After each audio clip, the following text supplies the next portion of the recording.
சிம்மராசி என்பர்களுக்கு சனி பகவான் இதுவரை 7ஆம் இடத்திலிருந்து இப்போ 8ஆம் இடம் என்று சொல்லக்கூடிய அட்டமஸ்தானத்துக்கு பயிற்சியாகிறார். அப்போது சிம்மராசி என்பர்களுக்கு அஷ்டம சனி ஆரம்பிக்குது.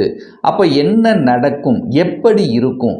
நார்மலாகவே பொதுவாகவே இந்த சிம்மராசி என்பர்களுக்கு இந்த சனி பகவான் ஆகாதவன், ஆறுக்குரியவன், கடன், நோய், எதிர்ப்பு, பகை, வம்பு, வழக்கை குறிக்கக்கூடிய அந்த சனி பகவான் இப்போ தனக்கு 3ஆம் இடம், 6க்கு 3ஆம் இடம் என்று சொல்லக்கூடிய 8ஆம் இடத்துல போய் அட்டமஸ்தானத்தில் உட்கார்ந்துருக்கார். அப்போ என்ன வளர்க்கும்? கடனை வளர்க்கும். கடன் விஷயத்துக்கு போகக்கூடாது.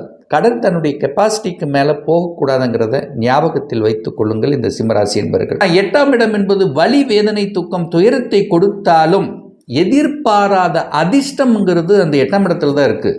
அப்போ என்ன நடக்கும்? திடீர்னு வெளியில் போகக்கூடிய, தன்னுடைய ஊரை விட்டு வெளியே செல்லக்கூடிய